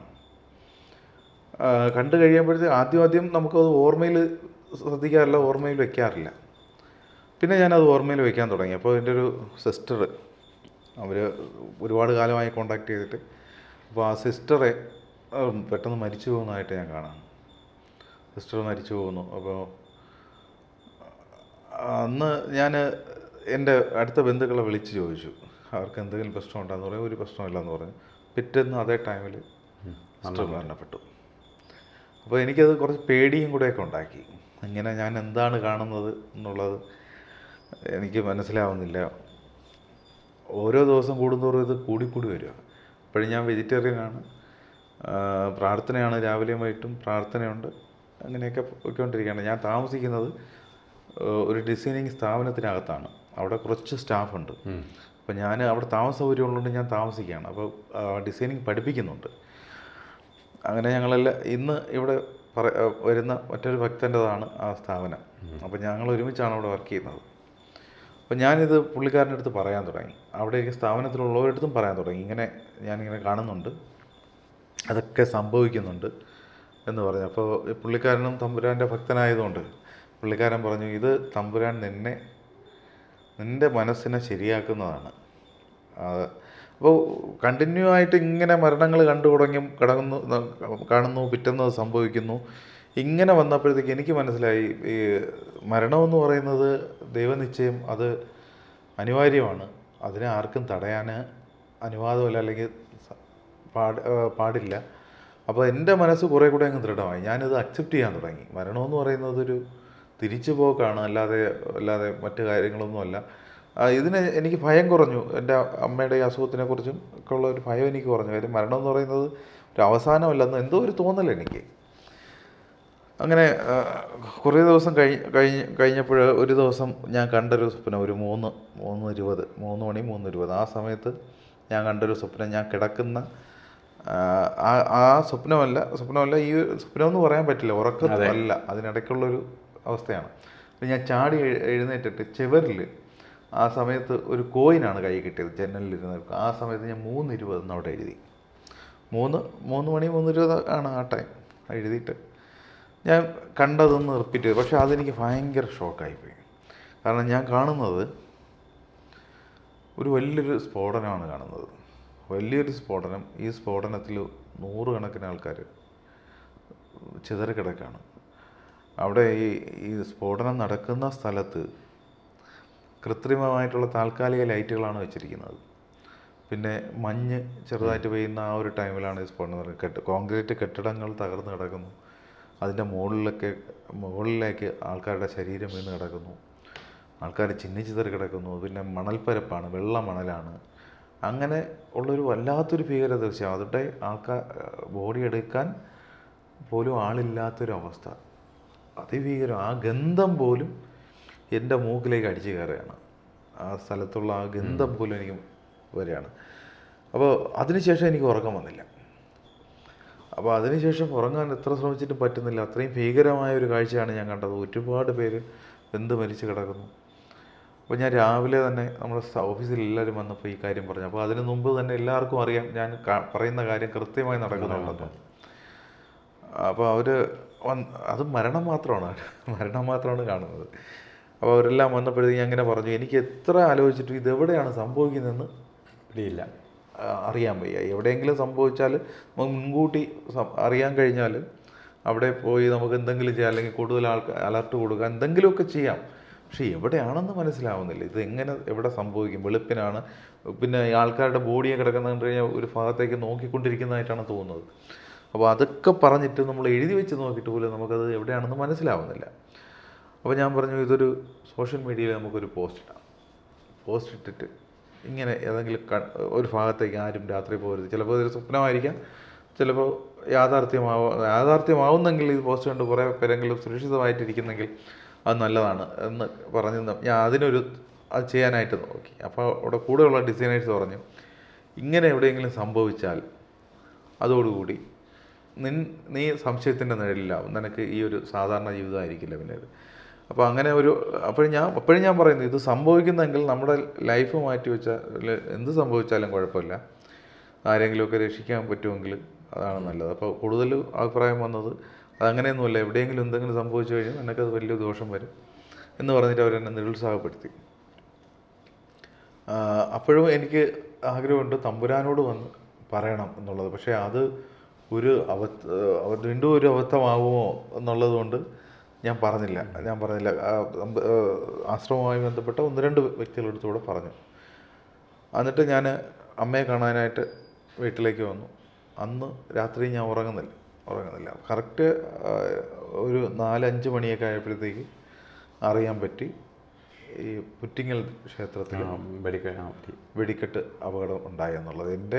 അപ്പോൾ എനിക്കറിയാം മംഗലാപുരം മുതൽ പരവൂര് വരെയുള്ള സ്ഥലത്തായിരിക്കും ഇത് സംഭവിക്കുന്നതെന്നും ചാത്തന്നൂർ കൊല്ലമാണ് ഏറ്റവും കൂടുതൽ ഇത് ബാധിക്കുന്നതെന്നും ഇത് ഈ ബോർഡറിൽ എവിടെയെങ്കിലും ആയിരിക്കുമെന്നും ഇത് കേരളത്തെ ഞെട്ടിക്കുന്ന ഒരു ദുരന്തമായിരിക്കുമെന്നും ഞാൻ എല്ലായിടത്തും പറയുന്നുണ്ട്. ഇതിന് എന്തെങ്കിലും ചെയ്യണം ഇതിനെതിരെ, പക്ഷേ എനിക്കത് സാധിക്കുന്നില്ല. അപ്പോൾ വെളുപ്പിന് ഈ വാർത്ത ഞാൻ അറിയുന്നു, വെടിക്കെട്ട് ദുരന്തം നടന്നു എന്നുള്ളത്. എൻ്റെ ബന്ധുക്കൾ കുറേ പേര് അവിടെ ഉണ്ടായിരുന്നു, അവർക്കൊന്നും സംഭവിച്ചില്ല. ഞാൻ സ്ഥിരമായ ക്ഷേത്രത്തിൽ ഈ വെടിക്കെട്ട് കാണാൻ പോകുന്നുണ്ട്. പക്ഷേ അതോടുകൂടി എനിക്ക് മനസ്സിലായത്, ഞാൻ എൻ്റെ അമ്മയുടെ മരണം സംഭവിക്കരുതെന്ന് പ്രാർത്ഥിക്കാനാണ് ഞാൻ തമ്പുരാൻ്റെ അടുത്തേക്ക് പോയത്. പക്ഷേ അതോടുകൂടി എനിക്ക് മനസ്സിലായത് ഇതൊക്കെ എനിക്ക് യാഥാർത്ഥ്യം ഏകദേശം മനസ്സിലായി, ഇതൊന്നും നമ്മുടെ കൈവശമല്ല, പ്രപഞ്ച സത്യങ്ങളാണ് എന്നുള്ളൊരു ബോധം എനിക്ക് വന്നു. അതുവരെ ഞാൻ പതറിയാണ് നടന്നിരുന്നത്. പക്ഷേ അപ്പോഴെനിക്കത് കൃത്യമായ ബോധ്യമായി. പക്ഷേ പിന്നീട് എനിക്ക് എങ്ങനെയെങ്കിലും ഈ കാഴ്ചകളിൽ നിന്നൊന്ന് രക്ഷപ്പെടണമെന്നായി. കാര്യം ഈ പുറ്റിങ്ങലിലെ ഈ അപകടം കൂടെ സംഭവിച്ചത് യാഥാർത്ഥ്യമായപ്പോൾ വളരെ മാനസികമായിട്ട് വലിയ ബുദ്ധിമുട്ടുണ്ടായി. എത്രയും പെട്ടെന്ന് ഇതിൽ നിന്ന് ഇനി ഇത് കാണുന്നത് കൊണ്ട് കാര്യമില്ല, കാര്യം ഇത് ആർക്കും ഉപകാരമില്ല. ആർക്കും ഉപകാരമില്ലാത്തൊരു കാര്യമാണ്. പക്ഷെ അതുകൊണ്ട് എത്രയും പെട്ടെന്ന് സ്റ്റോപ്പ് ചെയ്യണമെന്ന് വെച്ചിട്ട് ഞാൻ വ്രതമൊക്കെ അങ്ങ് ഉപേക്ഷിച്ചു. പക്ഷേ വ്രതം ഉപേക്ഷിക്കുന്നതിന് മുന്നേ തന്നെ ഞാൻ തമ്പുരാൻ്റെ അടുത്ത് വന്നു, പ്രാർത്ഥിച്ചു. അപ്പോൾ എങ്ങനെ ഉണ്ടെന്നൊക്കെ ചോദിച്ചു എൻ്റെ അടുത്ത്. എന്നിട്ട് എന്നെ നോക്കി തമ്പുരാൻ ചിരിച്ചിട്ട് പറഞ്ഞു, കുറച്ച് നേരം അവിടെ ഇരുന്നു. പ്രത്യേകിച്ചൊന്നും പറഞ്ഞില്ല. അപ്പോൾ ജോലിക്ക് പോകുമെന്ന് പറഞ്ഞു. അങ്ങനെ അപ്പോഴത്തന്നെ എനിക്കറിയാം ഈ ചെയ്തതെല്ലാം തമ്പുരാനാണ് എന്ന് എനിക്ക് 100% അറിയാം. കാര്യം ഞാൻ അവിടെ വന്ന് തമ്പുരാൻ്റെ അടുത്ത് അത് പറയേണ്ട ഒരു കാര്യവുമില്ല. ഒരു തമ്പുരാനാണ് ഇത് ചെയ്തിരിക്കുന്നത്. എൻ്റെ മനസ്സിൻ്റെ ഭീതി അകറ്റാനും അല്ലെങ്കിൽ ഇതിൻ്റെ യാഥാർത്ഥ്യമായി പൊരുത്തപ്പെടാനും തമ്പുരാൻ കാണിച്ച ദർശനങ്ങളാണെന്ന് എനിക്ക് 100% എനിക്കറിയാം. കാരണം വേറൊന്നും എൻ്റെ ജീവിതത്തിൽ അങ്ങനെ ഒരു അത്ഭുതം സംഭവിക്കാനില്ല. ഞാൻ പിന്നെ വന്നത് തമ്പുരാൻ്റെ അടുത്തിരുന്ന് പ്രാർത്ഥിച്ചു, തമ്പുരാനെ എനിക്കിത് മതിയായി, എനിക്ക് കാഴ്ചകൾ മതിയായി, ഇനി ഇതുപോലുള്ള കാഴ്ചകൾ എനിക്ക് വേണ്ട. അതിനാണ് ഞാൻ വന്നത്. കാര്യം ഓരോ ഇത് കാണുമ്പോഴും നമ്മുടെ മനസ്സ് അത്രയ്ക്കും അസ്വസ്ഥമായിക്കൊണ്ടിരിക്കുകയാണ്. അപ്പോൾ എങ്കിലും അതിൽ കൂടെ ഒരു പാഠം പഠിക്കുന്നുമുണ്ട് നമ്മൾ. അപ്പോൾ പ്രാർത്ഥിച്ചിട്ട് വന്നതിന് ശേഷം പിന്നെ വലുതായിട്ട് ഇത്തരം കാഴ്ചകളില്ലായിരുന്നു. തമ്പുരാൻ്റെ അടുത്ത് വന്ന് ഞാൻ മനസ്സുകൊണ്ട് പറഞ്ഞു, എനിക്കിത് വേണ്ട, എനിക്ക് ഇത്തരം ദർശനങ്ങൾ വേണ്ട, എനിക്കെല്ലാം എൻ്റെ തെറ്റുകൾ എനിക്ക് മനസ്സിലാവുന്നുണ്ട്. കാരണം ഞാൻ തമ്പുരാൻ്റെ അടുത്ത് പറഞ്ഞു, അമ്മയ്ക്ക് ഇങ്ങനെ സുഖമില്ലാത്തതാണ് എന്ന് പറഞ്ഞപ്പോഴത്തേക്കാണ് തമ്പുരാൻ പറഞ്ഞത് പുറ്റിങ്ങൽ ദേവീക്ഷേത്രത്തിൽ പോകുമെന്നൊക്കെ പറഞ്ഞിട്ടാണ് എന്നെ വിടുന്നത്. അപ്പോൾ എനിക്ക് തമ്പുരാൻ തന്ന ദർശനം അത് കുറച്ച് ദിവസങ്ങൾ കൊണ്ട് തന്നെ എൻ്റെ നിന്ന് മാറിപ്പോയി. വീണ്ടും കുറച്ച് ദിവസം കൂടെ 2 മാസം കൂടെ കഴിയുമ്പോൾ അമ്മയുടെ മരണം ഞാൻ ജസ്റ്റ് ഒരു ദിവസം കണ്ടു. പിറ്റേന്ന് തന്നെയായിരുന്നു അമ്മയുടെ മരണം സംഭവിച്ചത്. അത് കഴിഞ്ഞപ്പോൾ അമ്മയുടെ സഹോദരനും കൂടെ ഒരു 2 മാസത്തിനപ്പുറം മരണപ്പെടുമെന്നു. അത് ഞാൻ വീട്ടിലൊക്കെ പറഞ്ഞു. അപ്പോഴും എൻ്റെ മാമൻ എന്ന് പറയുന്നത് വളരെ ഹെൽത്തി ആയിട്ടിരിക്കുകയാണ്. അപ്പോൾ ഈ മാമൻ്റെ അടുത്ത് മാമനിങ്ങനെ സംഭവിക്കുമെന്നൊക്കെ പറഞ്ഞു കഴിഞ്ഞാൽ എല്ലാവരും കൂടെ നമ്മളെ തല്ലും. പക്ഷേ എങ്കിലും ഞാൻ എൻ്റെ പെങ്ങളടുത്തും എൻ്റെ സഹോദരനടുത്തും 1-2 അടുപ്പമുള്ള സുഹൃത്തുക്കളടുത്തും പറഞ്ഞു. അപ്പോൾ അവർ പറഞ്ഞു, എങ്കിലും ആ മാമനെ എനിക്കൊന്ന് കാണണം എന്ന് പറഞ്ഞു. അപ്പോൾ അവർ എല്ലാവരും വന്നപ്പോൾ മാമൻ വീട്ടിലുണ്ടായിരുന്നു, അമ്മയുടെ ചടങ്ങുമായിട്ട് ബന്ധപ്പെട്ടുണ്ടായിരുന്നു. കൃത്യം 2 മാസം കഴിഞ്ഞപ്പോഴത്തേക്ക് മാമൻ പെട്ടെന്നൊരു ബുദ്ധിമുട്ടുണ്ടായി. മാമന് ഹോസ്പിറ്റലിൽ അഡ്മിറ്റ് ചെയ്തു. അമ്മ പറഞ്ഞ ഏകദേശം ആ സമയത്ത് തന്നെ മരണപ്പെട്ടു.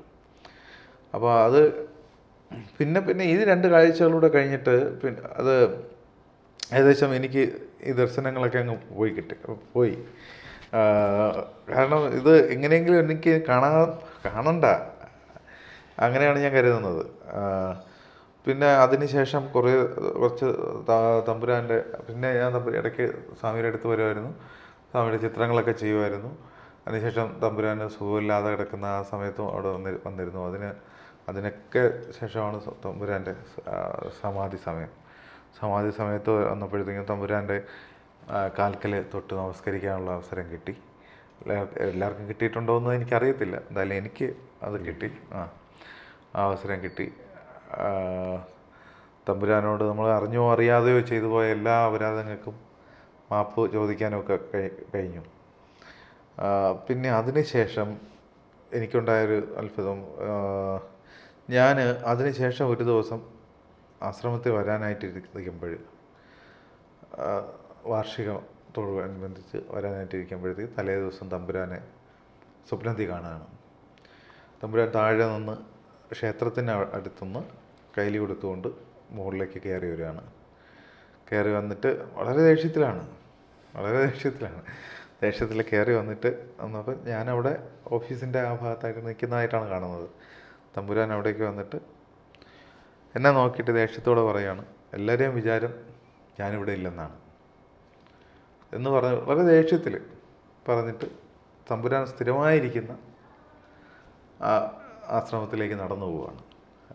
എല്ലാവരെയും വിചാരം ഞാനിവിടെ ഇല്ലെന്നാണെന്ന് പറഞ്ഞിട്ട് ദേഷ്യത്തോടെ പറഞ്ഞിട്ട് അങ്ങ് പോകുന്ന ആ ഒരു കാഴ്ചയാണ് ഞാൻ കണ്ടത്. അത് ഇത്രയുമാണ് എൻ്റെ തമ്പുരാനുമായിട്ടുള്ള എൻ്റെ അനുഭവങ്ങളെന്ന് പറയുന്നത്. കാരണം എൻ്റെ മനസ്സിനെ ഒരുപാട് സ്വാധീനിച്ചിട്ടുണ്ട് തമ്പുരാൻ, ഒരുപാട്. ഞാൻ ഇന്നും എവിടെയെങ്കിലും പോകുമ്പോൾ തമ്പുരാൻ്റെ ഫോട്ടോയിലൊന്ന് തൊഴുതിട്ടേ പോവുള്ളൂ.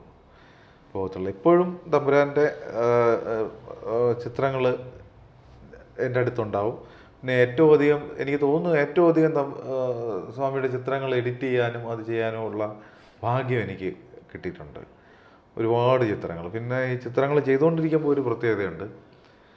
സ്വാമിയുടെ എത്ര ചിത്രങ്ങൾ ചെയ്യാൻ വന്നാലും ഒരു വർഷം ഒരു ചിത്രമേ മനോഹരമാക്കി ചെയ്യാൻ പറ്റും. അതെന്താണെന്ന് എത്ര ശ്രമിച്ചാലും എനിക്കറിയത്തില്ല. ഒരു ചിത്രം മനോഹരമാക്കി എടുക്കാം. അപ്പോൾ സ്വാമി പറഞ്ഞിട്ടുണ്ട് ഒരെണ്ണം മതി എന്ന് പറഞ്ഞിട്ട് ആ ഒരെണ്ണമേ ചെയ്യാൻ പറ്റുള്ളൂ. അപ്പോൾ എൻ്റെ അടുത്ത് ഫോട്ടോഗ്രാഫർ വന്നിരുന്നു പറയും, അത് ജയകൃഷ്ണ 1-2 ഫോട്ടോ ഇടാൻ നമുക്കങ്ങ് ചെയ്യാം. പക്ഷെ നടക്കത്തില്ല. ആ ഫോട്ടോയ്ക്ക് എന്തെങ്കിലും കംപ്ലൈൻറ്റ് വരും, എനിക്കിഷ്ടപ്പെടാതെ വരും. എനിക്കിഷ്ടപ്പെടാതെ വരും. ആ ഫോട്ടോയ്ക്ക് എന്തെങ്കിലും കംപ്ലൈൻറ്റ് വരും. അപ്പോൾ ഒരെണ്ണം വളരെ പെർഫെക്റ്റായിട്ട് നമുക്ക് ചെയ്തെടുക്കാൻ പറ്റും. പിന്നെ ചെയ്യണമെന്നുണ്ടെങ്കിൽ സ്വാമിയുടെ അനുവാദം ഉണ്ടെങ്കിൽ ആ ഫോട്ടോ പൂർത്തിയാവത്തുള്ളൂ. അതല്ലാതെ പൂർത്തിയാക്കാൻ സാധിക്കത്തേ ഇല്ല. അതൊരു വളരെ വലിയൊരു അത്ഭുതമാണ്. കാര്യം നമ്മൾ കമ്പ്യൂട്ടറിലിരുന്ന് ചെയ്യുന്ന കാര്യമാണ്. ഇത് ശരിയാവില്ല. ഈ രണ്ടാമത്തെ ഒരു ഫോട്ടോ നമ്മൾ ചെയ്തെടുക്കുമ്പോൾ ഇത് ശരിയാവത്തില്ല. അതെന്തെങ്കിലും എററോ കംപ്ലൈൻറ്റ് എന്തെങ്കിലും വരും. ഒരെണ്ണം നമുക്ക് പൂർത്തിയായി കിട്ടും. അശോകൻ എല്ലാ വർഷവും ഞാൻ ഒരു ഫോട്ടോയാണ് ചെയ്ത് കൊടുക്കാറുള്ളത് വലുതായിട്ട്. ബാക്കിയൊന്നും ചെയ്യാൻ പറ്റില്ല. പിന്നെ സ്വാമിയുടെ സമാധിക്ക് ശേഷമാണ് സ്വാമിയെക്കുറിച്ചുള്ളൊരു പുസ്തകം എൻ്റെ കൈവശം കിട്ടുന്നത്. ആരോ ഒരാൾ ഞാൻ അവിടെ നിന്നപ്പോൾ എനിക്ക് തന്നതാണ്. അപ്പോൾ ഞാനത് വായിച്ച് നോക്കുമ്പോഴാണ് മുളങ്കാടകം ക്ഷേത്രം കൊല്ലത്ത് ആ കുടുംബമാണ്, അതെ, കുടുംബക്ഷേത്രം കുടുംബമാണ് സ്വാമിയുടെ എന്ന് ഞാൻ അറിയുന്നത്. അപ്പോൾ എൻ്റെ അമ്മൂമ്മയുടെ അമ്മ ആ കുടുംബത്തുള്ളതാണ്. അന്നാണ് ഞാൻ അറിയുന്നത്. അപ്പോൾ എന്തോ ഒരു ഞാനും ആ കുടുംബത്തെ ബന്ധമുണ്ടല്ലോ എന്ന് ഞാൻ അന്നാണ് അറിയുന്നത്. അപ്പോൾ പക്ഷെ തമ്പുരാൻ ഇടയ്ക്ക് എൻ്റെ അടുത്ത് ചോദിച്ചിട്ടുണ്ട്, തരൂർ ഇന്ന സ്ഥലത്തല്ലേ എന്ന് ചോദിച്ചു. ഞാൻ പറഞ്ഞ ആണ്. അപ്പം ഞാൻ അവിടെയൊക്കെ അറിയാമെന്ന് പറയും. ശരിക്കും പറഞ്ഞാൽ തമ്പുരാൻ മനസ്സുകൊണ്ട് യാത്ര ചെയ്ത് അവിടെ ചെന്നിട്ട് കാണുന്നതാണല്ലേ. തമ്പുരാൻ ചിലപ്പോൾ ഭാഗത്ത് ചിലപ്പോൾ അറിവുണ്ടാവില്ല. പക്ഷെ തമ്പുരാൻ അവിടെ ഇരുന്ന് കണ്ണടച്ച് അതെവിടെയാണെന്ന് അപ്പോൾ കണ്ടെത്തി പറയുകയാണ്. അതെനിക്ക് മനസ്സിലായിട്ടുണ്ട്. പിന്നെ രണ്ടാമത് അവിടെ ഇരുന്ന് നമ്മൾ എന്ത് ചിന്തിച്ചാലും തമ്പുരാൻ അതിന് മറുപടി പറയുമെന്നുള്ളതാണ്.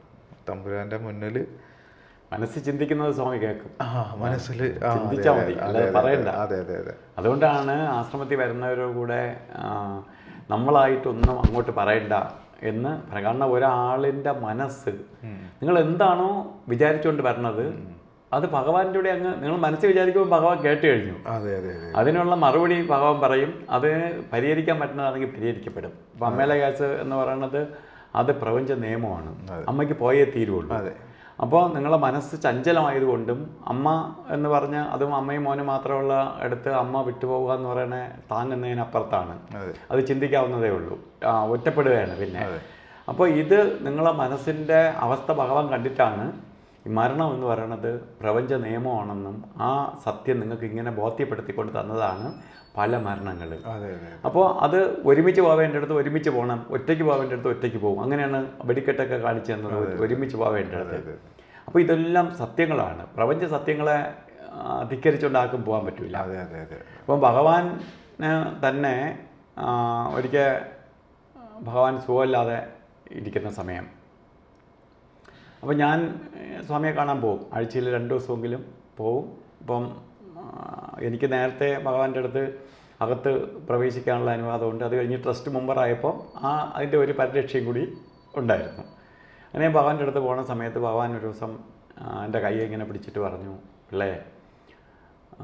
പിള്ളയ്ക്ക് ഞാൻ ഇനി എന്തെങ്കിലും ചെയ്യാനുണ്ടോ? എന്ത് ആയാലും പിള്ള പറയണം. ലോകത്തിന് എന്ത് കാര്യമായാലും ഞാൻ പിള്ളയ്ക്ക് നടത്തി തരും. അപ്പം ഞാൻ പറഞ്ഞു, ഭഗവാനെ എനിക്കൊരു ചിന്ന ആഗ്രഹം മാത്രമേ ഉള്ളൂ. ഭഗവാൻ പഴയതുപോലെ ആരോഗ്യത്തോട് തിരിച്ചു വരണം, മാത്രം മതി. അത് ഞാൻ വരില്ല ഉള്ളേ. എനിക്ക് വേണ്ടി ഞാൻ ഒന്നും ചെയ്യില്ല. എനിക്ക് വേണ്ടി ഞാൻ ഒന്നും ചെയ്യില്ല. വേറെ ആർക്ക് വേണ്ടി ഞാൻ എന്ത് ചെയ്യണമെന്ന് വെച്ചാൽ ഞാൻ ചെയ്യും. എനിക്ക് വേണ്ടി ഞാൻ ചെയ്യില്ല. കാരണം ഞാൻ ഈ അനുഭവിക്കുന്നതെല്ലാം ഓരോരുത്തരുടെ കയ്യിൽ നിന്ന് ഞാൻ എടുത്തതാണ്. അവരുടെ കർമ്മഫലം ഞാൻ ഏറ്റെടുത്തതാണ്. അത് അവരനുഭവിക്കേണ്ടത് ഞാൻ ഏറ്റെടുത്ത് അനുഭവിക്കുകയാണ്. അപ്പോൾ പിന്നെ ഞാൻ എങ്ങനെ അത് വേണ്ടെന്ന് വയ്ക്കും? ഞാൻ എടുത്തതാണ്, ഞാൻ ചോദിച്ച് വാങ്ങിയതാണ്. ഓരോരുത്തർ വന്ന് നിലവിളിച്ച് കരയുമ്പം അവർക്ക് ആശ്വാസം ഉണ്ടാക്കി കൊടുക്കാൻ വേണ്ടി അവരുടെ കർമ്മഫലം ഞാൻ ഏറ്റെടുത്തതാണ്. അതുകൊണ്ട് ഞാനത് ആർക്കും കൊടുക്കില്ല, ഞാൻ ഭഗവാന് ഏൽപ്പിക്കുകയില്ല, ഞാൻ അനുഭവിക്കും. അങ്ങനെയാണ് ഭഗവാൻ ഈ അവസാന സമയങ്ങളിൽ അത് തീർക്കാൻ വേണ്ടി, കംപ്ലീറ്റ് ചെയ്യാൻ വേണ്ടിയിട്ട് ഭഗവാൻ രോഗശയ്യയിലേക്ക് പ്രവേശിച്ചത്. ഭീഷ്മാചാര്യർ ശരശയ്യയിൽ കിടന്ന് കർമ്മം പൂർത്തിയാക്കിയതുപോലെ. അല്ലാതെ ഭഗവാന് ഞാൻ പറഞ്ഞില്ല, ആ കിടക്കുന്ന സമയത്ത് സ്വാമി പറഞ്ഞതാണ്. കാരണം സ്വാമിക്ക് എണീക്കാൻ വയ്യ. ആ സമയത്താണ് എന്നോട് പറയണത്, അതായത് ഭഗവാനാൽ അസാധ്യമായിട്ട് ലോകത്തൊന്നുമില്ലെന്ന് ഒക്കെ പറഞ്ഞു തരാണ്. അപ്പം പിന്നെ നമ്മൾ തിരിച്ചങ്ങോട്ട് പറഞ്ഞപ്പോൾ അതിന് മറുപടിയും ഭഗവാൻ പറഞ്ഞു തന്നു. അപ്പോൾ എനിക്ക് വിഷമം ഉണ്ടായെങ്കിൽ പോലും ഭഗവാൻ ഏറ്റെടുത്ത്. അപ്പോൾ ചിലപ്പോൾ ഈ പറഞ്ഞ എൻ്റെ പാവകർമ്മവും കൂടി ആയിരിക്കാം ഭഗവാൻ കിടന്ന് അനുഭവിച്ചെന്ന് വിചാരിക്കുന്ന ആളാണ് ഞാൻ. അങ്ങനെ ചിലപ്പോൾ നമുക്കൊക്കെ ഉള്ള മഹാഭാവങ്ങൾ അല്ലെങ്കിൽ മഹാരോഗങ്ങൾ, മഹാവ്യാധികൾ നമ്മളിൽ നിന്ന് ഭഗവാൻ ഏറ്റെടുത്തിട്ട് അനുഭവിക്കാതിരിക്കും. പിന്നെ ഭഗവാൻ അത് തിരിച്ചു തന്നാൽ എന്ത് ചെയ്യും? നമുക്ക് ഭഗവാൻ ചിലപ്പോൾ ഒരു ദിവസം അനുഭവിച്ച കാര്യം നമ്മൾ ചിലപ്പം ഒരു ജന്മം അനുഭവിക്കേണ്ടി വരും. അതായിരിക്കും ഭഗവാൻ ഒരൊറ്റ ദിവസം കൊണ്ട് കത്തിച്ച് കളയണത്. അത് ഒരാളല്ല. ഇപ്പം നമ്മൾ ചാനലിൽ കേട്ടോണ്ടിരിക്കുമ്പോൾ മനസ്സിലാവും, 1000 പേരുടെ 1,00,000 പേരുടെ ദുഃഖത്ത് ശമനമാണ് ഭഗവാൻ ഉണ്ടാക്കിയെടുത്തത്. 1,00,000 പേരുടെ മാരകമായ ദോഷങ്ങളാണ് ഭഗവാൻ ഏറ്റെടുത്തത്.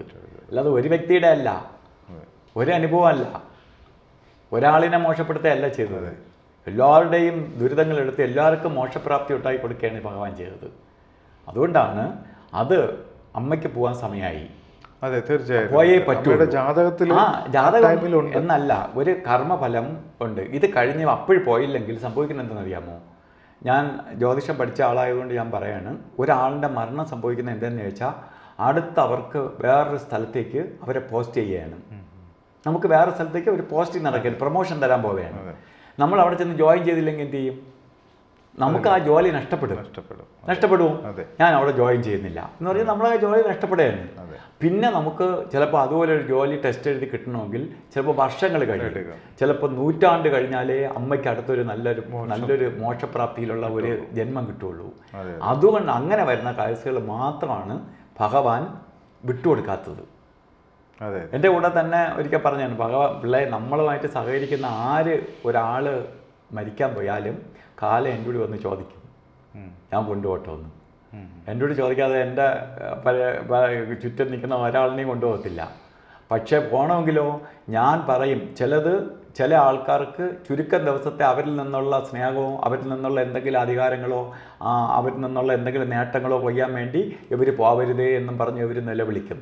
ക്ഷേത്രങ്ങളിൽ ചെന്നുകളും തലകുത്തി മറിയും ഒക്കെ ചെയ്യും. പക്ഷേ അവരോട് കാണിക്കുന്ന ദ്രോഹമാണ്, ഈ ആത്മാവിൻ്റെ കാണിക്കുന്ന ദ്രോഹമാണ് നമ്മൾ. കാരണം നമ്മളെന്ന് പറഞ്ഞാൽ ഇപ്പം ജയനാരായണൻ ചെയ്യുന്ന ഒരു വ്യക്തി ഉണ്ടെങ്കിൽ എൻ്റെ വീട് സുഭിക്ഷമായി പോകുന്നുണ്ട്. നമ്മളൊരു വ്യക്തി പ്രഭാവത്തിൽ നമ്മളാണ് വീട്ടിൻ്റെ ഡ്രൈവർ, നമ്മൾ സുഖമായിട്ട് ഓടിക്കുന്നുണ്ട്. ഇവർ സിനകത്ത് കിടന്ന് വണ്ടിയിലിരുന്ന് സുഖമായിട്ട് ചാരിയിരുന്ന് ഉറങ്ങുകയാണ് ബാക്കിയുള്ളവർ. താങ്കളെന്ന് പറഞ്ഞ ഒരു കുടുംബനാഥൻ ഡ്രൈവ് ചെയ്യുന്നതുകൊണ്ട് ആ വീട് സ്മൂത്തായി പോവുകയാണ്. അപ്പോൾ ഡ്രൈവർ ഇല്ലെങ്കിൽ എന്ത് ചെയ്യും? ഈ വണ്ടി നമ്മൾ ഇറങ്ങി ഓട്ടിക്കേണ്ടി വരും, ഇല്ലെങ്കിൽ ഡ്രൈവറെ വിളിച്ച് ഓട്ടിക്കേണ്ടി വരും. ഇതിനാർക്കും താല്പര്യമില്ല, ഇതാണ് എല്ലാവരുടെയും മരണം വേണ്ട എന്ന് ആഗ്രഹിക്കുന്നതിൻ്റെ, മരിക്കരുത് എന്ന് ആഗ്രഹിക്കുന്നതിന് കാരണം. എത്രയോ പേര് എൻ്റെ അടുത്ത് വന്നിട്ട് എൻ്റെ അച്ഛൻ എന്ന് മരിക്കും സാറേ, 12 വർഷമായിട്ട് ഒരേപോലെ ബെഡിൽ കിടക്കുകയാണ്, 12 വർഷമായിട്ട് ഞങ്ങൾക്കൊരു ഫംഗ്ഷന് പോകാൻ നിവർത്തിയില്ല. മരിക്കാൻ വേണ്ടി പ്രാർത്ഥിക്കുന്ന എത്രയോ ആളുകളെ എനിക്കറിയാം. മരിക്കാൻ വേണ്ടി. എന്തുകൊണ്ട്? ഈ ആളിനെ കൊണ്ട് ഉപയോഗമില്ല, ആളിനെ കൊണ്ട് ഉപയോഗമില്ല. ഈ ഉപയോഗമുള്ളവരൊക്കെ വേണ്ടിയിട്ടാണ് എല്ലാവരും കരച്ചിലും നെഞ്ചത്തടിയും. കാരണം കുറച്ചുകൂടി അവനെ കൊണ്ട് സാധിക്കാതെ പോയല്ലോ എന്നുള്ള നെഞ്ചത്തടിച്ച് കരയണത്. മനസ്സിലായില്ലേ? അല്ലാതെ മരണം വിയോഗം തന്നെയാണ്. എന്തും പ്രകൃതി നികത്തിക്കൊള്ളും, അതിന് സംശയമൊന്നുമില്ല. പ്രകൃതി നികത്തിക്കൊള്ളും. പ്രകൃതിയിൽ ആരെല്ലാം ജീവിച്ചിരുന്നു, ആരെല്ലാം ഗുരു പരമ്പരയാണ്, ഇവർ പരമ്പരകളിൽപ്പെട്ടവരാണ്. അപ്പം ഭഗവാൻ ചിലപ്പോൾ എത്രയോ ഗുരുക്കന്മാരായിട്ട് എത്രയോ ജന്മം വന്നിട്ടുണ്ടാവാം പല പേരുകളിൽ. അവർക്ക് നാശമില്ല. അവർ ഓരോ കാലഘട്ടങ്ങളിൽ വരും. നമ്മളെപ്പോലെയുള്ള വിവരം കെട്ട നമ്മളെപ്പോലെയുള്ള അജ്ഞരായിട്ടുള്ളവർക്ക് അല്പമെങ്കിലും ആത്മജ്ഞാനം തരാൻ വേണ്ടി നമ്മളെപ്പോലെയുള്ളവരെ തകർന്നു പോകാതെ താങ്ങി നിർത്താൻ വേണ്ടിയിട്ട് ഇതുപോലെ കാലഘട്ടങ്ങളിൽ അവർ വരും ഓരോ പേരിൽ. അവർക്ക് ജനനവും മരണവും ഒന്നുമില്ല. അതുകൊണ്ടാണ് ആ സ്വപ്ന രൂപേണ കാണിച്ചു തന്നത്. ഞാൻ ഒരിടത്തും പോയിട്ടില്ല, ഞാനിവിടെ ഉണ്ട്, പക്ഷേ കാണുന്നവന് ഭഗവാൻ അവിടെ ഇല്ലെന്ന് വിചാരിച്ചിരിക്കുകയാണ്. അത് ഭഗവാന് വേദന ഉണ്ടാവും. കാരണം നമ്മളൊരു നിങ്ങളെ വീട്ടിലേക്ക് വരുമ്പോൾ അല്ലെങ്കിൽ നിങ്ങളെ റെസ്പെക്റ്റ് ചെയ്തൊക്കെ ഇരുന്നവർ ഒരു റെസ്പെക്റ്റും ഇല്ലാതെ നിൽക്കുമ്പോൾ നിങ്ങൾ കണ്ടുകൊണ്ടിരിക്കുകയാണ്. ഇന്നലെ വരെ എന്നെ റെസ്പെക്റ്റ് ചെയ്തവൻ ഇന്നിതാ മൈൻഡ് ചെയ്യാതെ പോകുന്നുണ്ട്, അല്ലെങ്കിൽ ഇവിടെ കയറാതെ പോകുന്നുണ്ട്, അല്ലെങ്കിൽ അതിലേ പോകുന്നുണ്ട്, അവിടെ നിന്ന് അത് പറയുന്നുണ്ട്, ഇവിടെ നിന്ന് ഇത് പറയണം. എല്ലാം പ്രപഞ്ചനാഥനായിട്ടിരിക്കുന്ന ആൾ കേട്ടോണ്ടിരിക്കുകയല്ലേ. അപ്പോൾ നമ്മളെ കൊണ്ട് നേട്ടം ഉണ്ടാക്കിയിട്ട് നിങ്ങളെ നിന്ദിക്കുന്നത് പോലെ ആയിപ്പോവും. അതാണ് ഗുരുനിന്ദ. ഈ ഗുരുനിന്ദയാണ് അദ്ദേഹത്തിന് വേദന ഉണ്ടാവുന്നത്. അത് അവർക്ക് നാശത്തിന് വരുന്നത് കണ്ടിട്ടാണ്. അല്ലാതെ ഭഗവാനെ ഇപ്പോൾ ആരും പ്രാർത്ഥിച്ചില്ലെങ്കിലും ഭഗവാൻ ഒന്നുമില്ല അത്രയും കൊട്ടേഷൻ എടുക്കണ്ട. അവിടെ പോയി ആരും കരഞ്ഞ് തലയിൽ കഴിച്ച് വിളിക്കുന്ന പുതിയ കൊട്ടേഷൻ അദ്ദേഹം എടുക്കണ്ട, അത്രയേ ഉള്ളൂ. അദ്ദേഹത്തിന് ഇതാണ്. പക്ഷേ ഓരോരുത്തരെ അവരൊക്കെ ജനിച്ചത് തന്നെ, അവർ ജന്മ ഉദ്ദേശം തന്നെ ലോക നന്മ മാത്രം കണ്ടിട്ടാണ്. അതുകൊണ്ടാണ് അദ്ദേഹം മറ്റൊഴിൽ നിന്ന് എടുത്ത ഒരു ദോഷവും അല്ലെങ്കിൽ എടുത്ത സ്വന്തം ഇതുപോലും അദ്ദേഹത്തിനൊരു അസുഖം മാറ്റാൻ ലോകത്തുള്ള മാരക രോഗങ്ങൾ എല്ലാവരും വിട്ട കേസുകൾ നിസ്സാരമായി കൈകാര്യം ചെയ്ത ഭഗവാന് സ്വന്തമായിട്ടുള്ള കാര്യം എടുത്ത് മാറ്റാൻ വലിയ പാടുണ്ടാകും. സെക്കൻഡ് മതി. ആ ഭഗവാൻ അത് ചെയ്തില്ല. അപ്പോൾ എല്ലാവരും പറയും ഭഗവാൻ കിടന്ന അവസാനം കഷ്ടപ്പെട്ടില്ലേ. ഇവിടെ ലോക നന്മയ്ക്ക് വന്നിട്ടുള്ള ഏത് ആചാര്യന്മാരായാലും കഷ്ടപ്പെടാതെ പോയിട്ടില്ല. രാമകൃഷ്ണ പരമഹംസർ അദ്ദേഹം ക്യാൻസർ വന്ന് കഷ്ടപ്പെട്ട് അവസാനം കഷ്ടപ്പെട്ടു. അദ്ദേഹം ആര് ദേവിയെ പരാശക്തിയെ ഡയറക്റ്റ് സംസാരിക്കുന്ന ആളാണ്. പരാശക്തിയുമായിട്ട് ഡയറക്റ്റ് സംസാരിക്കുന്ന ആളാണ്. അതുപോലെ ശരി മായിയമ്മ എന്തു പവർഫുള്ളായിട്ടുള്ള ആളായിരുന്നു. അമ്മ അവസാനം കഷ്ടപ്പെട്ട് അസുഖം വെച്ച് ഓരോ ഭാഗങ്ങളായി മുറിച്ച് ആണ് മരണപ്പെട്ടത്. ഓരോരുത്തരുടെ ദോഷങ്ങൾ എടുത്തെടുക്കണയാണ്. അല്ലാതെ എവർക്കൊന്നുമില്ല. ഇവര് ശുദ്ധമാണ്, അവരിലൊന്നുമില്ല. അവര് എന്താ പറയുക, ക്ലിയർ ക്രിസ്റ്റൽ പോലെ, അവര് തീ ജ്വാല പോലെ വളരെ പ്രകാശം, അതിലൊന്നുമില്ല, ഒരു കളങ്കവുമില്ല. നമ്മളെപ്പോലെയുള്ള കളങ്കമുള്ളവർ ചെന്ന് കയറി അവരെ കളങ്കപ്പെടുത്തുകയാണ്. ഈ കളങ്കപ്പെടുത്തുന്നത് കൊണ്ടാണ് ഇങ്ങനെയുള്ള മഹാചാര്യന്മാർ അവരുടെ അടുത്തേക്ക് കൂടുതൽ ആളുകളെ ആകർഷിക്കാത്തത്, വിളിച്ചു വരുത്താത്തത്. അല്ലാതെ വരി അനുഗ്രഹിച്ച് വിടാം എന്നും പറഞ്ഞിരിക്കുന്ന ആളുകളല്ല. അങ്ങനെയുള്ള സന്യാസിവര്യന്മാരാണ് ഇന്ന് ഉള്ളത്.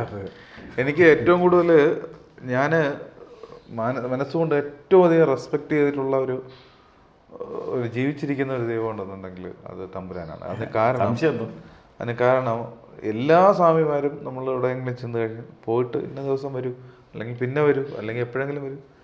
സ്വാമിക്ക് അങ്ങനെയല്ല. സ്വാമി പറയുന്നത് നിങ്ങൾ വന്ന് വരാതിരുന്നാൽ അത്രയും അതാണ് ഞാൻ പറഞ്ഞത്, അത്രയും നല്ലത്. അല്ലാതെ പിന്നെ രണ്ടാമത് ഏതൊരു യഥാർത്ഥ സന്യാസി, എനിക്ക് മറ്റ് ആൾ ദൈവങ്ങൾ, ഞാൻ ആരെയും കുറ്റം പറയുന്നതല്ല, മറ്റ് പല നമ്മുടെ ചുറ്റും കാണുന്ന പല ആൾ ദൈവങ്ങളോടും മാനസികമായിട്ട് യോജിപ്പില്ല. കാരണം അവർ സന്യാസം എന്ന് പറയുന്ന ഒരു ജീവിതചര്യയാണെന്നാണ് എൻ്റെ ഒരു വിശ്വാസം. അവരൊക്കെ കൂടുതൽ സുഖസൗകര്യങ്ങളിലേക്ക് പോകുന്നു, കൂടുതൽ പണത്തിലേക്ക് പോകുന്നു. പക്ഷേ തമ്പുരാൻ ഉപ്പും പഞ്ചസാരയും അല്ലെങ്കിൽ മധുരവും ഉപേക്ഷിച്ചുകൊണ്ടുള്ള ഭക്ഷണം കഴിക്കുന്നു. അദ്ദേഹം പലകപ്പുറത്തിരിക്കുന്നു, ചെറിയൊരു കുടിലിൽ താമസിക്കുന്നു, ഏറ്റവും വില കുറഞ്ഞ കൈലി ഉടുക്കുന്നു, ഒരു തോർത്തുമുണ്ട് തോളിലിടുന്നു. എത്ര ലളിതമായ ജീവിതം നയിക്കാമോ അദ്ദേഹം അത് ചെയ്യുന്നു. ₹1 പോലും അദ്ദേഹം വാങ്ങുന്നില്ല. വാങ്ങുന്നത് എടുത്ത് അടുത്ത ആളിന് ദാനം കൊടുക്കുന്നു. അദ്ദേഹത്തിൻ്റെ കൈവശം അദ്ദേഹത്തിന് ഒന്നും വേണ്ട. അതാണ് എന്നെ ഏറ്റവും അധികം അദ്ദേഹത്തിന് അതിലേക്ക് ആകർഷിച്ചത്. 100% സത്യമായ. കാരണം ഭഗവാൻ ചെയ്തത് എപ്പോഴും മറ്റുള്ളവരെ വളർത്തുകയാണ് ചെയ്തത്. ഭഗവാൻ വളരാൻ സാധിച്ചിട്ടില്ല. ഭഗവാൻ എപ്പോഴും മറ്റുള്ളവരെ സുഖത്തിലാണ് സന്തോഷിക്കുന്നത്. സ്വാമിക്കൊരു സുഖമില്ല. ശ്രദ്ധിച്ചിട്ടുണ്ടെങ്കിൽ മനസ്സിലാവും. ബാക്കിയുള്ളവരെ സുഖം, അവിടെ ഭരണവർക്കെല്ലാം സുഖവും സന്തോഷവും സമാധാനവും കൊടുക്കുകയാണ്. അല്ല, ഭഗവാനൊരു സമാധാനമില്ല, സന്തോഷമില്ല, ആഹാരവും കഴിക്കാറില്ല. ആഹാരം കഴിച്ചിട്ടല്ലേ, ആഹാരവും കഴിക്കാറില്ല. എന്തെങ്കിലും വല്ലപ്പോഴും എന്തെങ്കിലും ശകലം എന്തെങ്കിലും ഒരു പിടി വാരി കഴിക്കും. അതും പറഞ്ഞതുപോലെ എന്തെങ്കിലും ഒരു ഉപ്പുമില്ല, മധുരമില്ല, എരിയില്ല, എന്തെങ്കിലും ഒരു ശകലം. അതൊരു മരിച്ചിനി കഷ്ണമെങ്കിൽ മരിച്ചിനി കഷ്ണം, ശകലം കഞ്ഞിയെങ്കിൽ കഞ്ഞി. അല്ലാതെ അവിടെ ഒരു സുഖലോലുപനും ആയിട്ടല്ല ഭഗവാൻ ജീവിച്ചത്. പക്ഷെ കൂടെ ഉള്ളവരെല്ലാം സുഖലോലുപന്മാരാക്കി. ഭഗവാൻ എന്ത് ചെയ്തു? കൂടെ നിന്ന എല്ലാവരെയും സുഖലോലുപന്മാരാക്കി. അവരെയൊക്കെ ശരിക്ക് സ്വർഗതുല്യമാക്കി യാസികളിലൊക്കെ കൊണ്ടുവന്ന് കിടത്തി അവരൊക്കെ മണിമഞ്ച വഴിയൊക്കെ കൊടുത്തു, എല്ലാം ചെയ്തു. ഭഗവാൻ അന്നും തടിക്കട്ടിലിൽ ഏറ്റവും എത്രത്തോളം സിമ്പിളായിട്ട് ജീവിതം നയിക്കാമോ, അതായത് പുല്ലിനേക്കാൾ എളിയവൻ എന്നെപ്പോഴും പറയും ഭഗവാൻ. അത്ര എളിയവനായിട്ട് ജീവിച്ചു. ഭഗവാന്റെ ഈ ജീവിതചര്യ കണ്ടപ്പോഴാണ് ഭഗവാൻ എത്രയോ നമ്മുടെയൊക്കെ ചിന്തകൾക്കപ്പുറം എത്രയോ ഉയർന്ന തലത്തിലേക്കാണ് എന്നുള്ളത് മനസ്സിലാക്കുക. കാര്യം ഇവിടെ കാണുന്ന എന്തോ അവരൊക്കെ പ്രപഞ്ചനാഥന്, പ്രപഞ്ചത്തിലുള്ള എന്തിനോട് മോഹം. പ്രപഞ്ചനാഥനല്ലേ എല്ലാം അദ്ദേഹത്തിന്റെ കീഴിലുള്ളത്, പ്രപഞ്ചത്തിലുള്ള എല്ലാം കീഴിലുള്ളത്. അപ്പോൾ പിന്നെ ആ എല്ലാം കീഴിലുള്ള ആളിന് ഈ കീഴിലുള്ളതിനെ മോഹിക്കേണ്ട ആവശ്യമുണ്ടോ? എല്ലാത്തിനും അതീതനായിരിക്കുന്ന ആള്.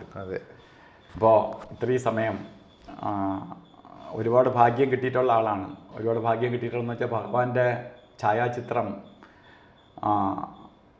ചെയ്യുക എന്ന് പറയണത് തന്നെ ഭഗവാനെ ഒരു ക്യാൻവാസിലേക്ക് ആക്കിയ ആളാണ്. അപ്പോൾ അത് ഒരെണ്ണം ചെയ്യാനെങ്കിലും ഭാഗ്യം സിദ്ധിക്കുക എന്ന് പറഞ്ഞാൽ അത് മഹാഭാഗ്യമാണ്. ഭഗവാൻ അത് നിങ്ങളെ മനസ്സിലേക്ക് അത്രയും ഉൾക്കൊള്ളാതെ ഒരു കലാകാരന് അതിനെ പിക്ചറിലേക്ക് പകർത്താൻ സാധ്യമല്ല. അപ്പം ഭഗവാനെ ഉൾക്കൊണ്ട ആളാണ്. അപ്പോൾ ഭഗവാന്റെ അത്രയും മനസ്സിൽ ഉൾക്കൊണ്ട ആളാണ്. അതുകൊണ്ട് പ്രേക്ഷകരെ മുമ്പിൽ ഇത്രയും സമയം വന്ന് അതുപോലെ അങ്ങേപ്പോലെ ആളിനെ ഈ പ്രേക്ഷകർക്ക് വേണ്ടി പരിചയപ്പെടുത്താനുള്ള അവസരവും കൂടി ഭഗവാൻ എനിക്ക് തന്നു. അപ്പോൾ ഇത്രയും സമയം വന്നതിന് ഒന്നുകൂടി നന്ദി, നമസ്കാരം.